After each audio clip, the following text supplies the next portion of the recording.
Thank you, thank you, thank you.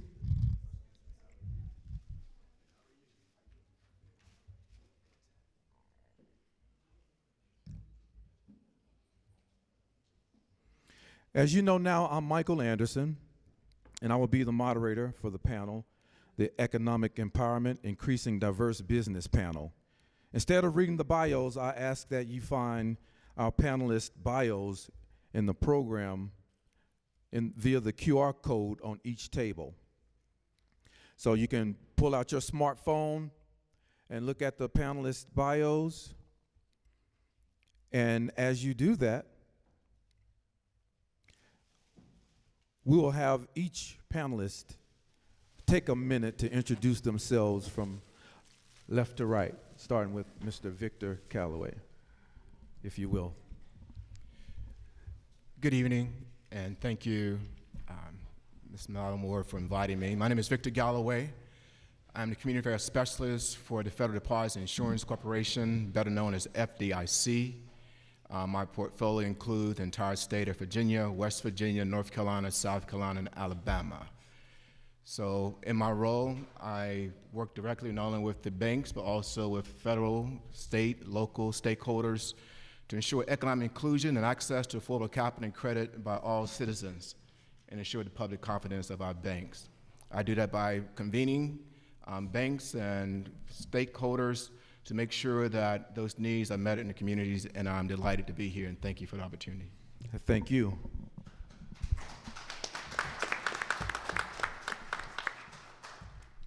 Hello, my name is Leah Washington, and I work for the Minority Business Development Agency, Federal Procurement Center, quite a mouthful, so we just say FPC, in Washington, D.C., and basically I help to get government contracts, federal, state, and municipal contracts with small businesses, so that's Black and brown and women-owned. And now is a good time because we just got an undersecretary for the U.S. Commerce. So there's a lot of money being invested in small businesses, and basically our center just helps to put small businesses in the flow of that money. So, yeah. Thank you.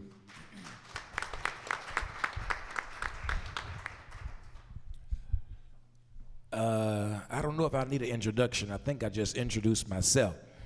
However, I am Bishop J.L. Jackson. I'm the lead pastor of the Refreshing Church in Roanoke, Virginia, community advocate, community leader, current candidate for city council within our city.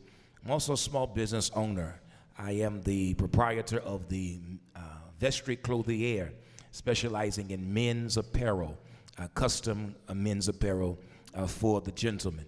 And so my wife is also a business owner, and quite a few entrepreneurs within our congregation with a mindset towards making sure that adequate resources are available for people, not just in the ones that I have in touch with, but people across our city and our region. So thank you so much for this opportunity to share with you. Thank you, Bishop Jackson. Good afternoon. My name is Larry Ivory. I am the chairman of the board of the National Black Chamber of Commerce, one of the largest black trade organizations in the United States of America. I also serve as the president CEO of the Illinois State Black Chamber of Commerce, one of the leading voices in the state of Illinois. I also play a role with the U.S. Chamber of Commerce as a part of the Inner Circle CC 100, which we meet on Capitol Hill to discuss America Global Competitive Advantage and the role that business plays in terms of making sure we maintain that global competitive advantage. I've served also on the board of the Procurement Policy Board appointed by the governor, and also the BEP Council appointed by the President of the Senate, which involves ourselves in economic empowerment. So I say we don't have a social economic problem, we have an economic social problem.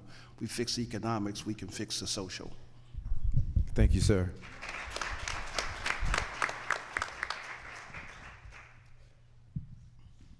Good afternoon, everyone. I'm Lisa Wood. I'm the statewide director of the Procurement Technical Assistance Center.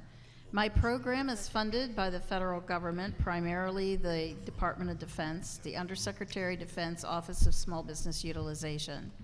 We're also hosted by George Mason University. I cover 84 counties in the state of Virginia. Our mission is to assist businesses, all business, whether they're small or large, to do government contracting on the federal, state, and local level. We're a free program to business, and we've been around since 1985. This is my 4th PTAC, and definitely the busiest PTAC I've ever been the director of. Thank you. Thank you. Good evening. My name is Ellington Graves. I serve as the Associate Vice Provost for Inclusion and Diversity at Virginia Tech. That is my current role. Previously, I've been the Director of the Africana Studies Program and also a Senior Instructor in the Department of Sociology. I am probably the least grounded in the conversation around the development and success of diverse businesses of the panel. Hopefully I can bring some value to the conversation nonetheless. I spent many years teaching and thinking and studying on topics of inequality and social stratification. The good brother made the point of the juxtaposition of social and economic. My orientation has been largely social, but I think there's some good conversations to be had about the juxtaposition of the two and the interactions between the social and economic spheres. And so hopefully I can contribute on that basis as well. I'm also really encouraged in the context of my work in the Office for Inclusion and Diversity, since our charge is really around guiding Virginia Tech in its engagement, not only internally with questions of inclusion and diversity, but also in its engagement with the larger communities, and recognizing how powerful the university is as an economic engine. It must be a partner in any conversation about moving diversity and inclusion in business forward. Thank you, Mr. Graves.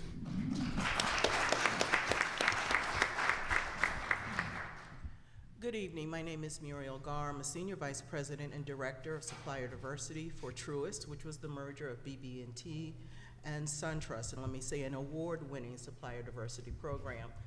Prior to moving to supplier diversity, I managed community and economic development for the predecessor organization, which is SunTrust, regarding the adherence to the Community Reinvestment Act, not only ensuring that branches were located in low and moderate income communities, but also ensuring that we were providing adequate access to capital to small businesses so they can develop and grow. In addition, I serve on the board of the Northern Virginia Urban League. I also serve as the chair of the Bankers Task Force of a CDFI located in Prince George's County, Maryland. And that CDFI has a mission to ensure that small businesses have the capital in order to grow and also to compete. Thank you for the opportunity, and I look forward to the conversation. Thank you, Muriel Gar.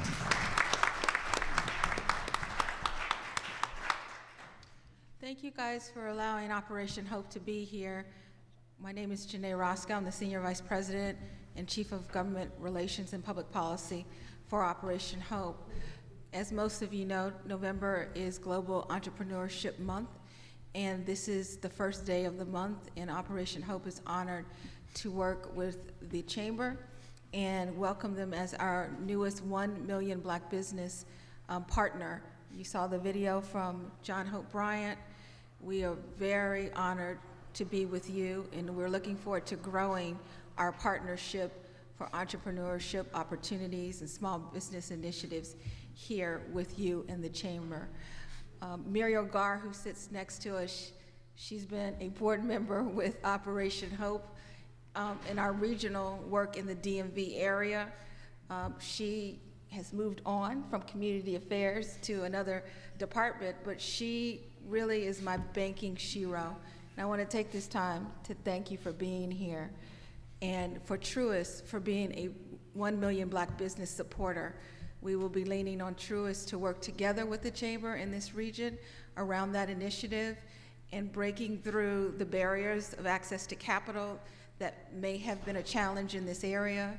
This is a decade's worth of effort that we have with 1 Million Black businesses, and we're looking forward to working with you and being part of this discussion. Thank you, Jenna Roscoe.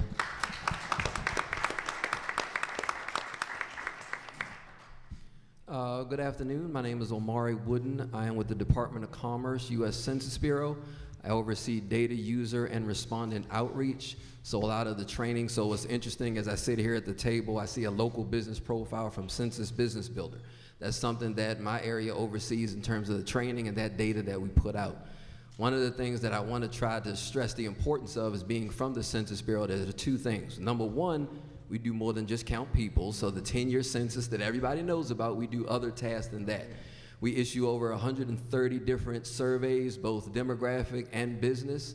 So one of the things that I'd like to do is that opportunity to have that conversation about some of those tools and resources. The second point that I want to make is being at the Census Bureau, that's what we do. We're a statistical agency. And one of the most important things for many businesses is to make data-driven decisions. Why do you decide to open up in this county? Oh, you know what, my cousin lives there. Well, I think you should probably look at data to make a data-driven decision versus just, hey, I know somebody there, it sounds interesting. We've got data to decide, okay, there's consumer spending. What's the demographics in that area? Are there other businesses like your own that are already there?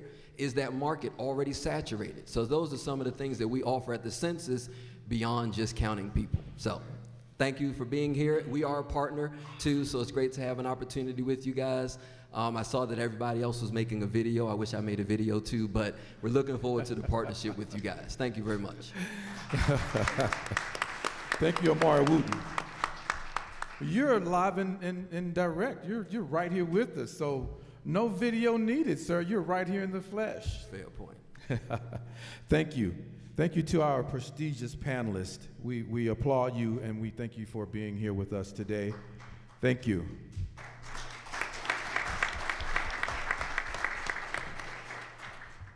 We're going to be live streaming, not going to be, we are. I would like to ask each and every person that has a cell phone if you could silence it. This is something near and dear to the hearts of the people on this panel. It's near and dear to the members of Southwest Virginia Diverse Regional Chamber of Commerce. So if you would do that for me, I'd appreciate it.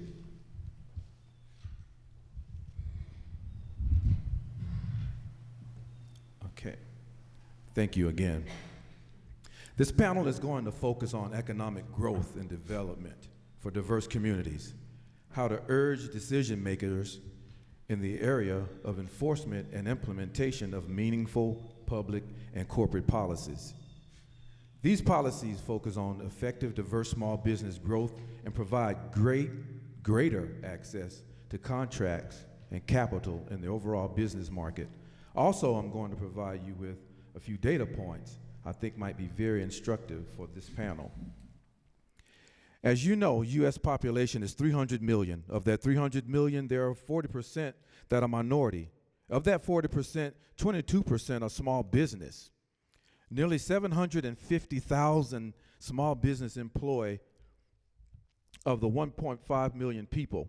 Virginia's 750,000 small businesses employ 1.5 million people, which amounts to nearly half of the state's private workforce, according to the U.S. Small Business Administration, of which 25.2% are minority businesses.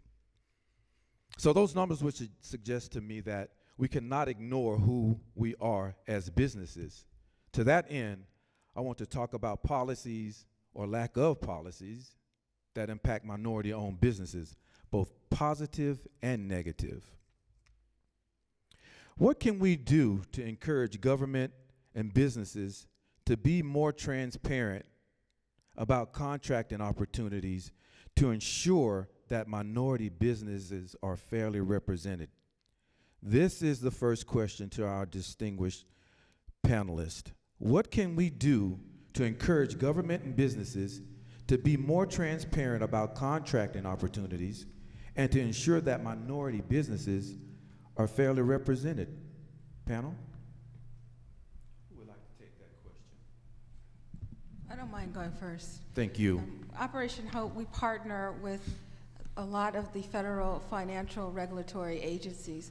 And as all of you are probably familiar with, through Congresswoman Maxine Waters, decades ago, mandated that there be offices of women and minority inclusion. And in that was the creation of stakeholders, managers, and directors whose job it is to make sure that small businesses and minority businesses are aware of the procurement and contractual opportunities that exist. They have monthly and quarterly meetings and outreach activities. They look to partner with entities such as this chamber to help them see the opportunities that are invested in their particular financial regulatory agency. And they also partner with community groups like Operation Hope to find the opportunity to come to these sessions and help them understand the technical assistance and the steps that are needed to take to make things real. Through 1 Million Black Business Initiative, it's one of the things that they have partnered with us around in making sure now our relationship with the chamber, we will be working with those federal agencies to streamline and provide those open opportunities that exist for contracts with the government. Thank you. Thank you. Mr. Galloway, did you want to add anything?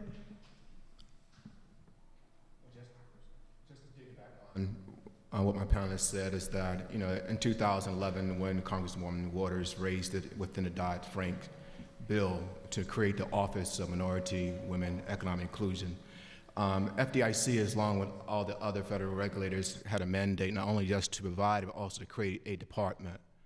So even at FDIC, which is a bank regulator, we have a complete department that has 3 pillars. One, we create true transparency in which anyone can go and see what is the procurement spend to any business. We also have a strategic plan, 5 years, and the next 5 years being crafted right now. And we also create a plan for our lenders in which we supervise to have a framework in which they can create a D&I program within their respective institutions. So it's just not about just having it in writing. One of the mandates, it has to be enforced, and as the panelist said, it is measured by Congress yearly. And also it's public transparency, which is the Plain Writing Act, which means anyone can download information about any federal agency on what the opportunities are, as well as what opportunities was given to any small business or any entity. Thank you. Thank you. I'd like to respond to that also. Testing 1, 2, 3. Yes, go ahead, Mr. Ivory. We have a comment at the chamber that says, "In God we trust, but everybody else bring your data." And the other thing is that what you think does matter. And what I mean by that, we have to really understand that this country was built on us, to a large degree. I mean, the reason we came over here was because of economics, free labor. No one would question the fact that America could not be the economic giant it is, with its nearest competitor being Russia, which is only half of our economy. China, which is half our economy. We have to understand that because of our contribution, we made America who it is today. And when we think about the money and the issue and the taxes, they're not doing us a favor when we participate economically in contracts with the state, with agencies across the board. We have to understand that's our money. And when you have a perspective of that's your money, it takes on a whole different look, because just think about it. If you go to the bank, you put in $10,000, you go to the bank and you say, I want to withdraw 1,000, and the banker tells you, I'm sorry, you can't take any money out. We're not going to give your money back. You would have a fit. But every day we're contributing to infrastructure like the motor fuel tax. The motor fuel tax is a tax that builds infrastructure. But drive up and down the highways and you'll find that black people aren't working on the highways, so they're not participating where their dollars help really create the opportunities. So the first thing we got to do is begin to understand, shift our thinking. And once we shift our thinking, we begin to prioritize what our needs are in our strategy. And that's why we have to be relevant. Relevant means that you have a political pack, that you have a strategy, and you have a group of people who understand procurement and how to participate and demand transparency. By having the data, demanding transparency, supporting legislators who support good policies, and then making those policies live up to transparency and have a game plan to track how successful you are. You got to do that. If you don't do that, you are simply not a participant in this economy. Thank you, Mr. Ivory.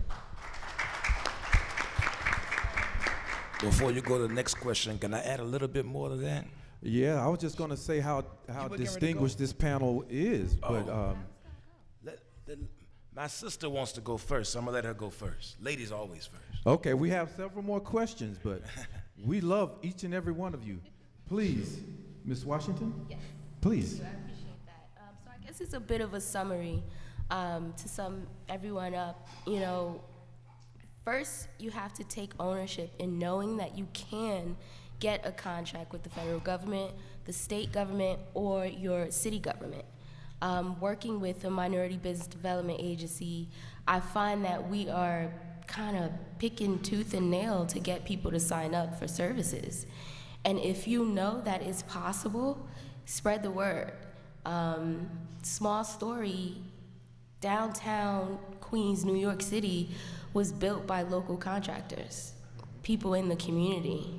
Supreme Team, you know, most people just associate that with one industry. But if you know you have a network, you have friends, you have people you walk by every day who have this service and this talent, but just don't know how, you know, to expand their clientele, spread the word. You know, go to sam.gov, sign up so that you actually can be a person considered to do business with the government, figure out how to get 8A certified, figure out a GSA schedule, and think big. You know, of course, you can go out there, you could do Facebook, you could do all these other social media avenues, but if it's your community, let's encourage each other to take responsibility to build up our community. Everyone laughs at the names of, you know, the avenues and the boulevards in Queens, New York, but like, we all remember it because our community decided it. So that's one way as well. Thank you, thank you, thank you.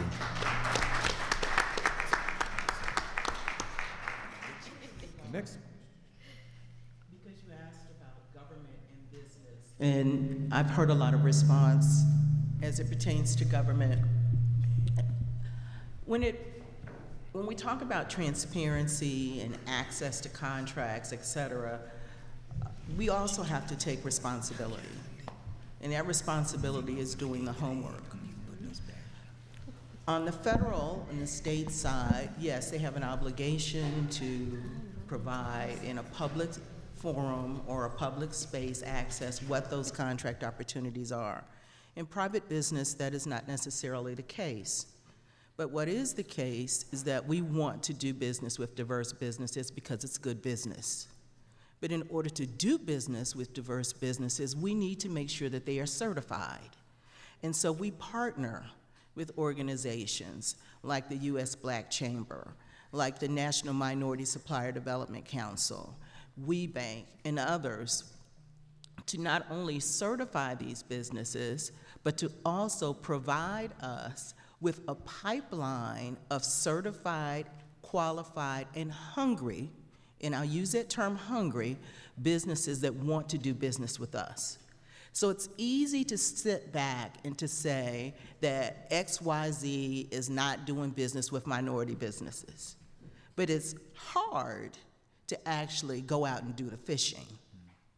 So from a standpoint, and this may not necessarily be, the sugar on the stick that people want to hear, but this is a reality. You've got to court those businesses. You've got to be present. When you're pitching your pitch and you're sending a capability statement, you need to make sure that there are not typographical errors in your capability statement and you're pitching for $1 million bid. You need to do your research and understand what that business is doing. If you come to the table, we're going to create that opportunity. And so the challenge is, as we look at what hasn't been done, that we also take a self-reflection on, have we taken the time, aside from this is a great event and a great venue, but what do we know about the certification requirements of these private sector businesses? Are we investing in us? the same way we want them to invest in us by giving us a contract. Thank you, thank you, thank you. Please turn my microphone up. Thank you, thank you, thank you. Please turn my microphone up. Thank you, thank you, thank you. Please turn my microphone up. Thank you for that. Okay, what can we do? Next question. Thank you, ladies and gentlemen. What can we do to enhance outreach and contracting to minority businesses? And should there be a reporting requirement by spend, by breakdown of minority businesses? Shall I ask that again? What can we do to enhance outreach and contracting to minority businesses? And should we be reporting requirements by spend, by breakdown of minority businesses? Panelists? Can I go? I'm gonna let ladies go, but last time I let two ladies go, they took both of my hands. Turn his microphone up. But you know, Bishop they said Jackson. that the man should be the hunter and the gatherer, but the woman's gonna wear the purple. I don't know nothing about that. That's not in the Bible. Ladies and gentlemen, we're all loving individuals here. We love everyone. Mr. Jackson, please, go ahead. You want me to go first? Yes, sir. Well, thank you. I think this really does piggyback off of the first question. Making sure the government, as a local candidate for office, making sure that the government is really upfront and realistic about what the many points that are awarded for being classified as a SWAM, but also making sure that we have adequate resources like the Southwest Virginia Diversity Chamber, who is also who is mentoring businesses to make sure they have what they need. And so one thing that this group I know does, it does reach out to those particular minority businesses that are in the region, in the area. There are a lot of minority businesses who are still, for lack of a better word, just hustling. But they have not really grown into becoming real businesses. Groups such as this take that hustle mentality and grow it into a business that grows into generational income and wealth for individuals, for families, and for businesses. So I think it really comes to organizations such as this having the resources, having the equity that they need, having the transparency that's needed from government, so they can be empowered to make sure they are now mentoring groups from the ground level up. Somebody has a great idea. It has an intention, but it doesn't have a purpose. Yes, yes. So that was excellent. Now, reporting requirements. Can someone speak to that? Should that be a breakdown by minority businesses? Is that something that you could discuss? On a private sector, requiring that we report on diverse spend is enlightened self-interest. We don't need a requirement. Reporting our diverse spend is an excellent marketing tool. So, for example, Truist, the merger of BB&T and SunTrust, as a part of that merger, we instituted a community benefits agreement, and in that community benefits agreement, we stated that at least 10% of our overall procurement spend would go to diverse businesses within a 3-year period. So the bragging rights was, after year 1, to be able to produce an economic impact report, which not only showed that we exceeded our 10% spend, but what was that overall economic impact in all of the markets that we serve. We are a global purchaser. How many jobs were created? What was the total amount of diverse spend? How many opportunities did we make sure diverse vendors were actually a part of? So our internal goal is not just 10% of our overall spend is going to diverse vendors, but also for every opportunity that comes across the table. And so what does that mean? We procure everything from toilet paper to paper clips to who's going to cut the grass, who's going to appraise the art, who's going to do the janitorial services, trucking, HVAC, you name it, whatever it takes to run a business that is not paper money, we procure. Thank you. Thank you. Thank you. Are you going to give her a round of applause for all that brilliance? She just dropped some knowledge. Thank you for dropping that knowledge. The biggest obstacle confronted by minority businesses is gaining access to the contract decision maker. Given your wisdom, what advice would you give to minority businesses to help overcome their access concerns?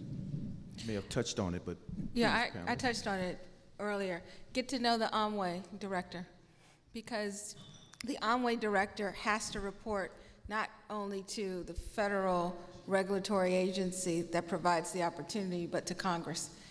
And in that paper trail, if you don't see yourself there, it's because you haven't shown up to meet with the director on how they can help you and your constituency take advantage of those opportunities. So number one, and if you don't know them, we're happy as a follow-up from this event, sharing with the chamber the director of all of the federal Amway offices, who that director is. Most times that person looks like you and me that's in this room.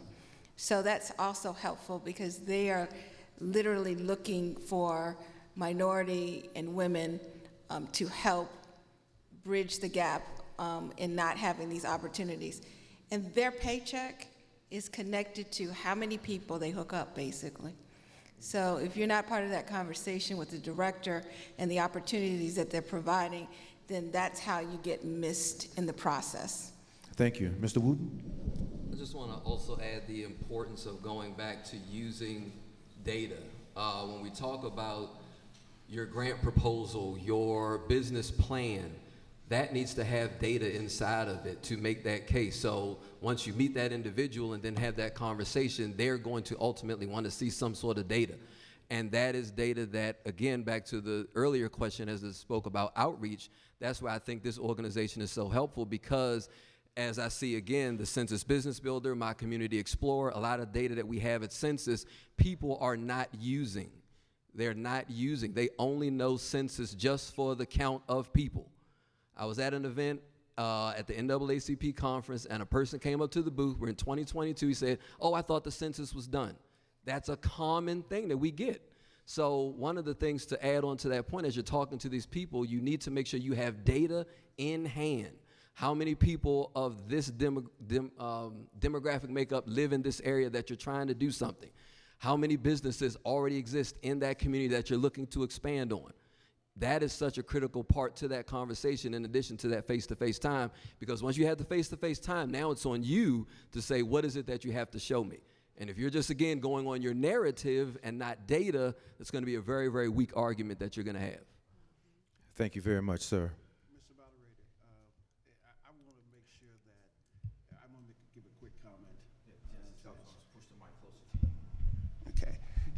The first question, the second question you asked, I want to just take a moment to touch on something. As business people, if you can't measure it, you can't achieve it. So we got to be able to measure how government is doing. Think about the fact that in COVID, more black people, more black businesses failed and disappeared. More black people died under COVID. Now, the problem is in America, and you're having straight talk here, I hope, is that when I took a look at the data, and I reached out to, at that time, President Trump, and we did the same thing with President Biden, is that when we saw the impact, if you have a hurricane that hits Alabama and Mississippi, but Alabama takes a direct hit and Mississippi takes an indirect hit, where should FEMA put most of its money? The place that took the direct hit, right? It makes sense. What did America do? They didn't do that. So we have to be able to measure it, track it, and hold people accountable. Now, how do we get to a point where contracting, it's about relationships? And the only way to build relationship is what you're doing here today with the organization that you have, all these individuals here, from the airport to the banks. You ought to be the first funders of this organization if you believe in what America, this more perfect union, because the ideal of a more perfect union is it's an ideal. It was the founding fathers who said they wanted to create a better society. And so what we need to do is challenge all of us, because an organization like this organization with money and resources will help grow businesses. They will build relationship. They will impact the community. They will have a dramatic impact. The world as we know it will change and be better. America will be better when we understand that. So I challenge every participant here, every corporate partner here, to write a check. Support this organization because of the mission that it represents. If you don't do that, then I tell you, what you do speaks so loudly I can't hear what you're saying no longer. And I do that all across the country. If you're going to say that you believe in diversity, but you ain't putting no money up, you don't believe in diversity. You're just talking. And I'm not into talking. I'm into you getting something done. Thank you, Mr. Ivory.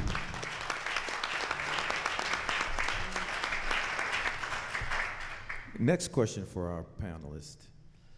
Access to capital continues to be a major barrier. A disparity study conducted by the state of Virginia found that the traditional banks are more likely to keep minority businesses from getting funds based on their biases. How can we achieve financial diversity? Who's here from the bank? Well, I'm the bank regulator, so. And I'm Yes, a sir. banker. So we released a report, it used to be called How America's Bank, and it's called now Unbank, Underbank. And over the last decade, the two themes came out that's still the same. One is that whether the reasons are African Americans or minorities stated that they still don't trust banks. When we look at lending as a whole on any bank book, it has increased, but it's still, there's a gap between what is lent to minority and women versus others. Truist has been stepping up and doing great work, and I applaud them. I work with them. They have the vision where they created foundations to help support what they can't support with the lending, but they do it philanthropically. But what needs to be done is, I believe, been a former banker, also former civil rights, and I led 9 federal programs and helped move 40,000 small businesses to over $1 billion in contracts. So I'm speaking from experience, not from what I read. And it comes down to the same thing, is that, he said it, we have a lot of convenings and talking, but there's near enough movement on the grassroots level. What I mean by that is that community starts at the grassroots.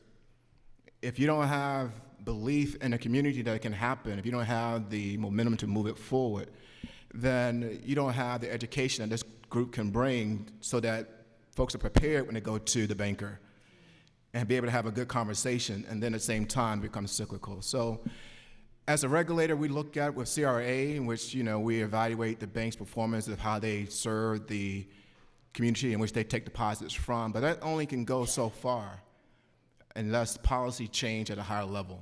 And I think for those who are not aware of it, for the first time in years, it's in the 1970s, and then I think re-updated was maybe in the late 80s, we had open comments about CRA, community reinvestment. And I was disappointed by the number of community groups who say they were for community and were for minority businesses, didn't write a comment letter. What do we do about that? Well, I think part of it is, and Victor, thank you for the shout out to Truist. I don't think communities clearly understand the power that they have, particularly when it comes to financial institutions. Victor mentioned the Community Reinvestment Act, and the banks actually go through a review period every 18 to 24 months on how they've performed under CRA. As a part of that review, it's a 3-pronged test: lending, services, and investments. The lending component looks at how banks have performed in lending in HMDA, or home mortgage loans, and then in small business. The investment test looks at what investments they have made and also what grants that they have made. The service test looks at where their brick and mortar facilities are located. The key part of it is, it's not what the banks prepare and share with the regulators that actually determines whether they pass or fail that test. And I can say that as a person who managed community development in CRA for 25 years. It really is the feedback from the community. The regulators do listening sessions. They do not invite the banks to their listening sessions. They talk to people in the communities, and they ask them, what is your opinion of this institution? Have they been present? Do they participate in small activities, or do they just show up for camera shots? Based on, Victor, am I right? Based on, because he's going to keep me honest, based on the feedback that they receive from community-based organizations, then they start looking at the data. And if the data doesn't align with what the community says they need, because there's also two parts to what's called a community needs assessment. Yes, I'm going micro, but I'm doing that intentionally because you have no idea what power you possess, because more often than not, people don't tell you that you got the power. When you know you have the power, then you can bring about a change. And as Victor said, the reg was up for public comment. I've done CRA for almost 3 decades. There were a lot of tinkling cymbals and sounding brass that did not write not one letter. Okay. Well, Let I me wanna- interrupt you here. I sort of want to Excuse me. build on that. Excuse me 1 second. Sure. So it sounds as if there's a lack of participation in the community to hold these institutions accountable. CRA is supposed to be something that acknowledges these financial, lack of diversity in the financial institutions. Are you saying the community needs to speak up more? I am saying that the community. Okay, that's what I Yes, wanted to ask you. Let me- I am saying that the community needs to speak up more, but I'm also saying that perhaps the community does not know that they have that power. Right, And meaning so, speak up more. and the burden of that responsibility is not only on the community, it's also on us. Right. Okay. So Well, thank you. I'll give you 60 seconds. Please continue, young lady. Well, I want to say something that's going to be provocative. I know this is the election season, but the reality is Congresswoman Maxine Waters fought very hard for there to be CRA reform. She's a Democrat. Under the Democratic push by Congresswoman Maxine Waters for CRA reform, there were less letters turned in under her request than under a Republican regime that was working for CRA reform. It's a fact. It's the numbers. Do not deny yourself. So if whatever political party that you are affiliated with, if you have a leader out there pushing for community reinvestment and the community letters do not match the intensity of what that congressional member is trying to push for, then when it comes to the financial regulatory institutions for access to capital opportunities, they are pivoting off of what the community response is. So I want to challenge this chamber. You know, Operation Hope turned in a letter. We turn it in under every administration around community reinvestment. I would encourage this chamber, every time community reinvestment comes up, to turn in a letter, because the financial institutions won't tell you this, but they see who turns in a letter.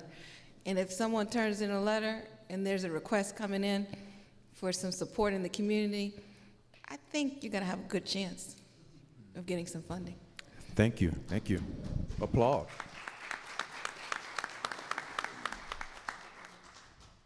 Next question.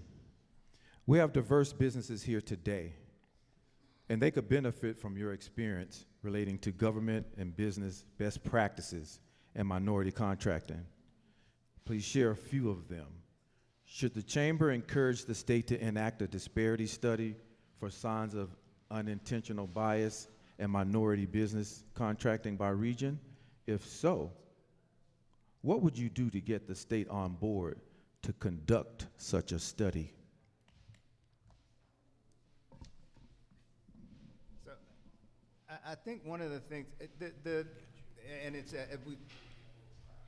Ms. Lattimore sent out the last disparity study that was done. And one of the things in going through and reading through the qualitative comments, there were a number of people who said I've participated in this before. They've come to me and asked me these questions before. I've given my response before, and nothing has happened. So I think the critical piece is not a question of whether the state conducts a study, but what the state does with the study, what the state does with the data. And this is across the board. It's in virtually every area in which we are concerned about issues of social and economic justice, civil rights, et cetera. The data's there. The data's been there for decades. The issue that we have is that we are confronted with a set of institutions and political entities that have a combination of very little will to act on the data that's available to them, a lack of real and meaningful accountability for their failure to act, and any number of disincentives built into the systems that we have that make those choices that much easier for them to make. We don't incentivize as a society very often, and Attorney Crump talked about the morality of this. We as a society don't have a very strong moral compass when it comes to our institutions and their practices. We have a legal framework. We talk about what it is that the courts allow and what it is that the Constitution says we can or can't do. But there's very little conversation about whether something should be done regardless of whether it's mandated for. And that to me is a really fundamental question on the table right now. We don't have much courage when it comes to doing those kinds of things. Let me add to that in reference to. Mine was brief, just very please. short. So I always combat that with the morality. I try to see both sides. I think at the end of the day, we can have as much data as we want, but if people don't know how to read it, it doesn't matter. And I love data. I've been working with data for years. But I'd also like to say that, you know, what makes my heart flutter may not make someone else's heart flutter. However, we still need it done. So if you need to appeal to someone with logic, you know, numbers, then that's what you do. So I think it's important that, you know, I grew up raised with, you know, MLK and, you know, Malcolm X and everyone else, you know, Sojourner Truth, Obama, Michelle, all of those people. But at the end of the day, when it's time to, you know, argue for legislation and where money should go, people don't want to hear is because, aren't they cute? You know, yeah, everyone's cute, but like, is this money worth spending? And so I feel like with MBDA, you know, we're finally, you know, we're being measured. You know, how much money goes out, who gets it, when and where and for how long. And even though a lot of people feel like, you know, it could be a bit more strict or they're keeping a closer eye on us, I take pride in helping collect that data and report that data, because at the end of the day, when another administration is in, Republican or Democrat, you know, when they want to snatch that money back, you can say, listen, actually, here's what was produced last year and the year before and the year before. I mean, I'm young, so you know I'm going to say it. Women lie, men lie, numbers don't. Jay-Z. That's right.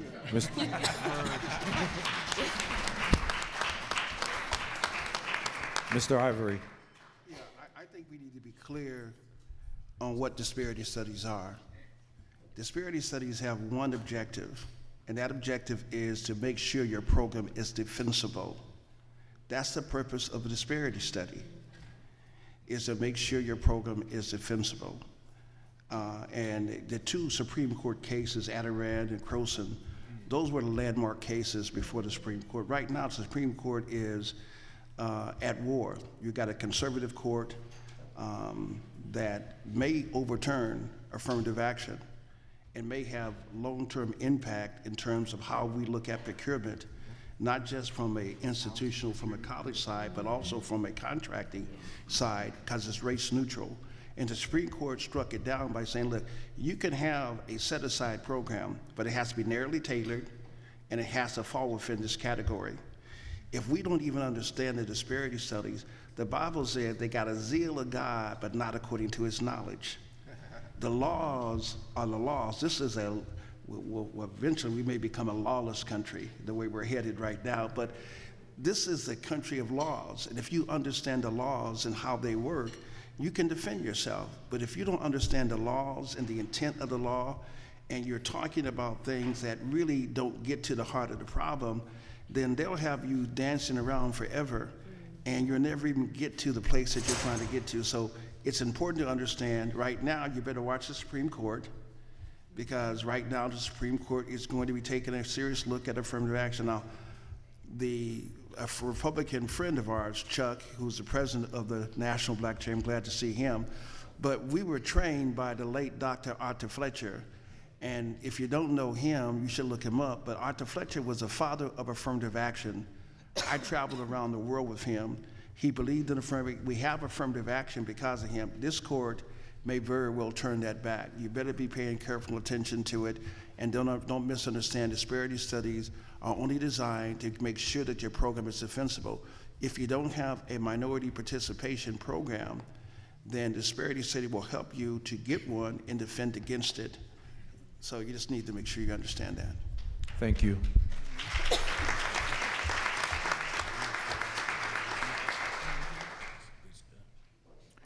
To increase minority business participation in Commonwealth contracts and procurements, DGS requires that prime contractors submit subcontracting plans as part of their bids, quotes, or proposals for all contracts and procurements worth more than $100,000.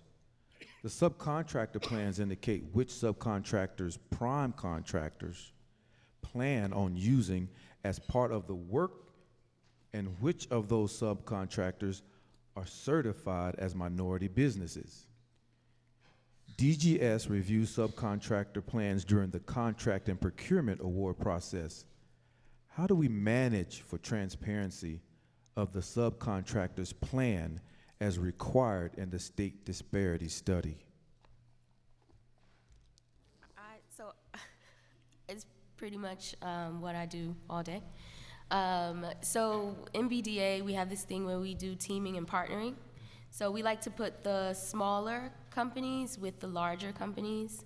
Now, small and large is subjective because everyone thinks small is small or large is larger.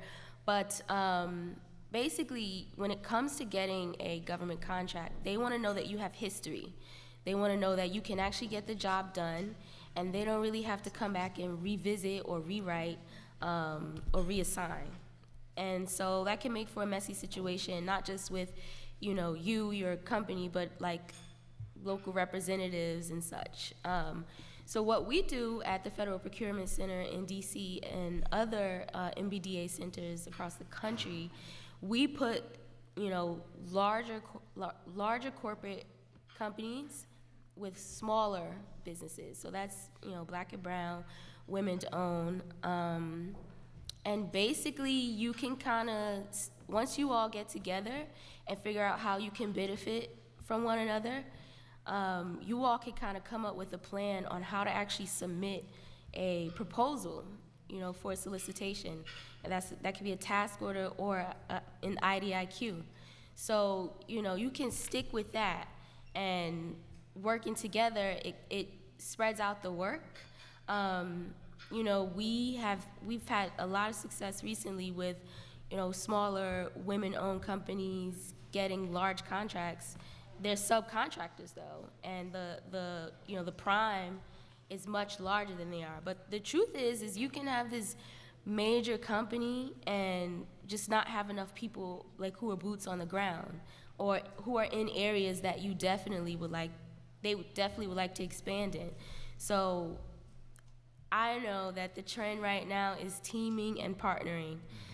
Make sure that your capability statement is easy to read. I read those all day. I love them. However, I'm finding that a lot of your numbers aren't matching the real numbers, but that's okay. I'm going to tell you because I want you to win. But look them over. You know, I'm spending time sending capability statements to other companies across the country. You know, they have the history, they have the money, they have the network, they even have a grant writer. They just don't have someone who might be in that area, but you do, you are. They maybe can replace, you know, the physical plumbing, the physical pipes, but they just don't have the time or the capacity to do the cleaning and the landscaping to make it look like nothing ever happened. So now it's just a matter of like working together. You know, the big guy has to help out the little guy because at the end of the day, our economy is in a all hands on deck emergency. And while diversity is, you know, something we need to push forward, obviously for morality, because we all have built this country. I mean, no need to say the history, but also just realistically, like one group cannot do it all anymore. And we know how to do it, so let's get to it. Like. Thank you. Are you all gathering all this information? Is this making sense to you? Is this something that's adding to your ammunition upstairs? Yeah, I would like to just, I heard a couple of yeses. All right, I'm hearing from a panelist. Please. well said. Briefly. Just echo one thing. I was just remembering back when I was working with MBDA and Women's Business Center, and that I haven't seen as much now as like the mentor programs. And that's funding not only for like the chamber, but also for centers like that and small business technology centers. But you have to build those cohorts now, right? So we call it cooperative competition, where you know that you're small, but if you come together as a farmer's family and go get the work done, go get the plowing done, then everybody reaps from when the seed is sown, and then you can go and gather their harvest.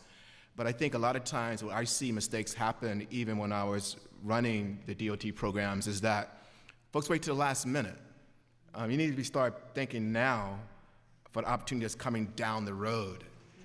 And you need to begin to build the capacity now and get the technical assistance you need now and anticipate that I might not be able to get it in December, but come May, I'm gonna have it together because I went through and I did my due diligence. I think for small business, somebody gave the data where, there's sole proprietors represent maybe 80+% minority business. Well, if each person is sole proprietor come together and do their own part and strength, then you can have those cohorts. And I remember teams come together, but it didn't happen when the bid came out. It happened before. So data sometimes is fluid, but also we look back. But contracts are forward-looking. If you come into the table once it hits the newspaper, it's too late. So I think now you know that every year there's a budget. Every 10 years there's a federal budget. And we know that DOT spends and aviation spend money like it's going out of sight, but yet somebody said they don't see us out on the roads. It is time now to start thinking of what you're going to do in 2024. I didn't say 2023, I said 2024. But that goes along with doing the research too, Victor, to knowing what those contract terms are, when those contracts Can you speak into your expire. microphone, please? They can't hear you out back. No, I was just piggybacking on what Victor was saying, because that goes on taking the responsibility, doing the research, and not only what the contracts are, but what the term of those contracts are. Yep. And pulling and making that a part of your business development plan. Thank you. You're welcome. Round of applause, please.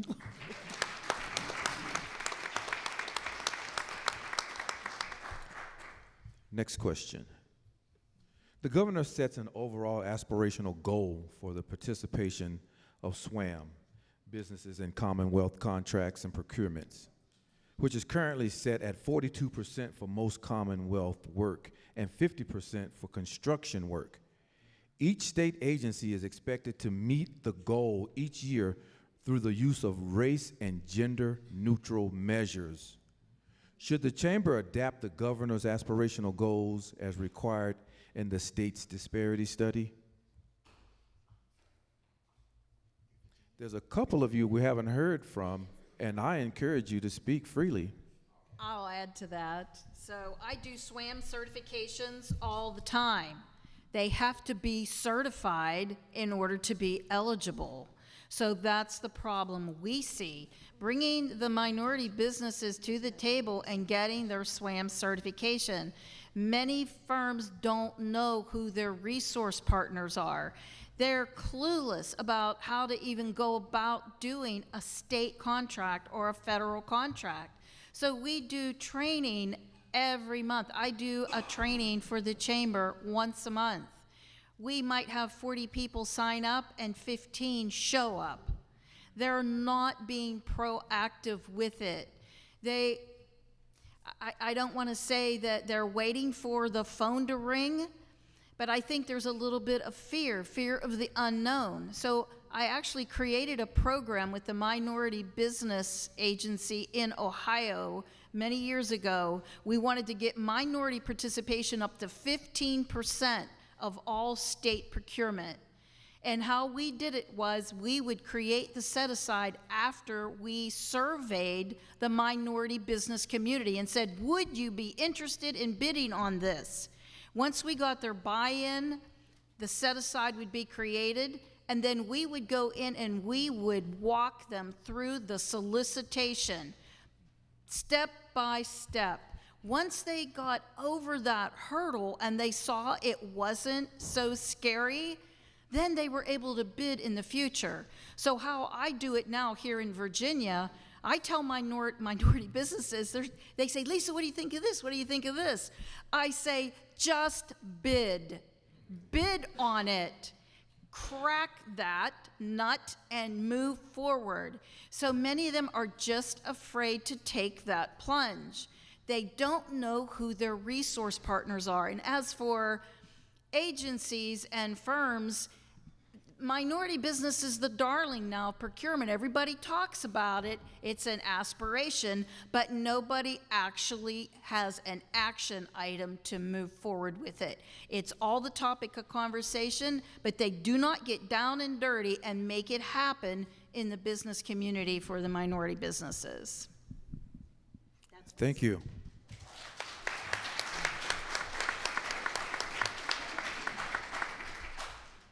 Ms. Washington? So I appreciate hearing that perspective so much. I think that we have a few agendas for diverse communities. Of course, get out and vote. Maybe now it's a matter of spreading the word of resources available, encouraging one another to show up to build the community. And that is something that I keep to myself, but that is also why I do what I do. And in terms of action items, I mean, we just got an undersecretary, Mr. Craven, so I think that's step one for, making things more legitimate. And I would like to say that for so long, Flint, Michigan has been fighting to get clean water. And MBDA is working with a small business paired up with a larger business to get that done. It's already underway. So in terms of action items, each center has goals. I do think that there is a culture shift as I am new into that particular arena. But I will say that your perspective is so valid that the culture shift is happening. We're just we're making sure that everyone understands what their goals are, how much we're being held accountable for those goals, and how to actually measure ourselves and why it's important to measure it. At MBDA, we say what doesn't get measured doesn't get done. So at least there's that, you know. But thank you for sharing. Thank you. So I wanted to add a little bit to this conversation and lean on the Census Department. Make them your friend. Statistic and data is everything. We heard also about language and certification. I think the chamber could be very helpful, connected to what the governor is trying to do here, with understanding the statistics of what the state of Virginia holds. This is the state with the largest military infrastructure.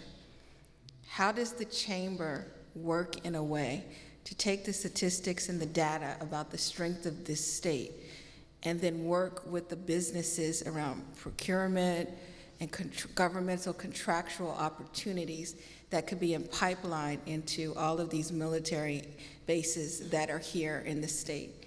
And then look at some of the specifically channeled constituency grants in all of these different agencies that have cropped up lately. Veterans and women in particular. And then resiliency. Don't leave Homeland Security and out around national security, preparedness, recovery, and resiliency. Because they work with DoD infrastructures all the time. When you look at the diversity of this chamber, and you're looking at how do I get more diverse veterans contracts, don't look for the Black grant or the Hispanic grant or the LGBTQIA grant. Look for who in my chamber fits that category. Who in my chamber fits the woman category? And how do I work with the right entities that are within those federal agencies to make my members viable for those bids? And how do I work with our Census Bureau in having the right data and work with the MBDA around making sure I'm talking the language that needs to go in the bids, just bid. You've got to bid, but you've got to bid with the language that the bidders are looking, the infrastructures are looking for in the bid. So certification, the right language, working with data, and making sure when you see these intricate categories that you're taking in your diverse chamber membership into consideration to help them win those kind of bids here in the state of Virginia. Thank you. I would like to take this opportunity to thank our prestigious panelists once again, and a round of applause by all of these attendees.